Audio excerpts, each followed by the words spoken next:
am Val Peterson. I know that you have all heard about hydrogen bombs. Perhaps, too, you have heard of something called radioactive fallout, which comes from both atomic and hydrogen weapons. As Federal Civil Defense Administrator, I'd like to talk to you about that. For if this country is ever subjected to an enemy attack, what I am going to show you now might someday save your life. First, let's take a look at this sketch. The familiar mushroom of the atomic or hydrogen bomb. Notice these particles falling out of the cloud. This is an artist's conception of fallout. Actually, what happens is this. If the bomb explodes close to the ground or into the ground, thousands of tons of pulverized earth and stones and brick and steel particles are sucked up into the cloud, 40 or 50,000 feet or more into the air. These particles become highly radioactive. Much of this material spills out of the mushroom cloud around the point of explosion. The rest is carried along by the winds for some distance before it falls to the earth. This second sketch shows how the cloud has begun to break up and to drift with the winds. Now here is one highly significant point. Radioactive fallout can occur from an absolutely clear sky. You do not have to see the atomic cloud itself over your head to be in a fallout area. This sketch will give you a general idea of the fallout pattern. This being the city which is the target city, the material will fall out over a considerable area downwind from the target. Now, I'm not here to try and frighten you. As a matter of fact, Americans just don't scare easily anyway. And it's a good thing that they don't in this atomic age. But it is a part of my job as Federal Civil Defense Administrator to give you the facts. Here they are, as far as we know them at this time. All nuclear weapons, atomic and hydrogen bombs alike, produce radioactivity. With the smaller atomic weapons, we did not have to worry too much about fallout. With the larger atomic bombs, and especially with hydrogen weapons, radioactive dust will fall to Earth far beyond the range of fire and blast in the direction of the prevailing winds at the time of the explosion. Now, as you can see, fallout will be a threat not only to so-called target areas, but to many smaller communities far removed from the cities under attack. And in fact, to every farmer living within the area, downwind from the target area and over the distance that the wind may carry these radioactive particles. As a matter of fact, the communities that lie downwind may very well have to withdraw their people from the danger zone laterally, and there will be time because radioactive fallout takes a considerable time to occur. Or the people will have to get into shelters of some type or other. Or we may have to do these two things somewhat simultaneously. Now, I won't mince words with you. If you happen to be caught downwind in the path of the fallout and without any shelter, and if you don't get into shelter just as rapidly as you can, these radioactive particles could cause your death, or they may cause you serious injury, depending upon the degree of contamination and other factors. So much for the threat. Now, what are we going to do about it? We are still learning things about the behavior of radioactive fallout from the larger weapons.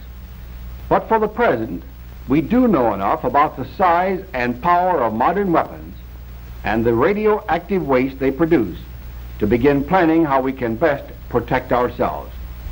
Basically, there are only two things you need to know how to do to protect your life. One is to evacuate your city before the bomb falls, because obviously, if you are caught in the open near ground zero, you won't have to worry about radiation. The bomb itself will kill you. The other method is to dig deep enough into the ground to escape the effects of blast and heat and radiation. Now come and look at this layout of a typical city. Let's say that right here is the assumed aiming point of enemy bombers, and that the Weather Bureau tells us that the winds will probably carry radioactive fallout downwind in this direction. When we speak of the winds, incidentally, and of the H-bomb, we're talking not only of surface winds, but also of the winds high up, 25, 40, and 50,000 feet above the earth. Those are the winds that carry the major portion of radioactive material from the bomb cloud. Well, up to now, the picture looks pretty bad. But with enough warning and enough practice in peacetime exercises, many millions of lives can be saved that surely would be otherwise lost. Now let's take another case.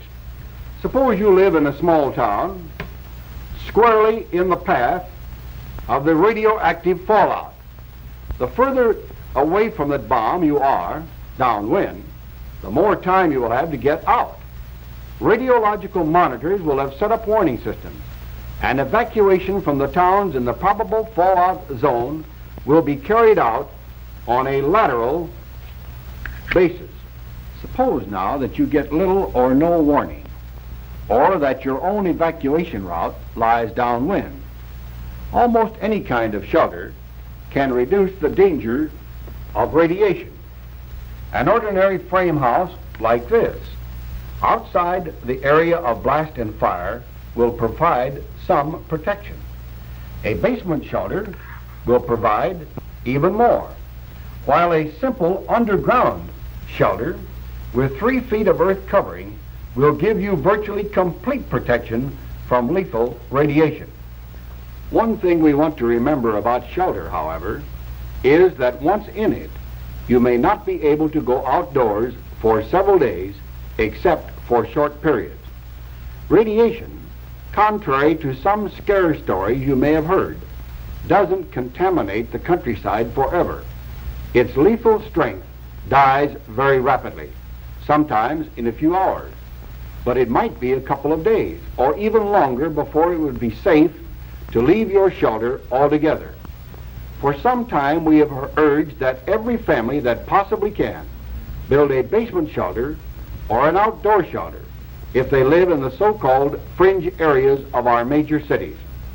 Today, with the danger of radiation fallout over long distances, it is equally important that residents of suburban and rural areas, many miles removed from major cities, also build shelters. They should stock them with emergency supplies of essentials such as blankets, first aid kits, food and water, and other articles shown in this sketch. A battery-operated radio will enable you to receive civil defense news and instructions over the Conelrad emergency radio broadcasting frequencies at 640 and 1240 on your dials. Civil defense, in the final analysis, has always been a local problem. Some areas, for instance, could be evacuated practically around a 360-degree circle. In other areas, such as this one, where a city has an ocean on one side and may be surrounded by rivers, evacuation problems will be far more difficult. Civil defense, like military defense, must be flexible and adaptable, both to new weapons and varying local conditions. I'd like to emphasize this one point in closing. We'll do all we can in the federal government to get information to you on defense against these new weapons as fast as the scientists can give it to us. And believe me, there are defenses.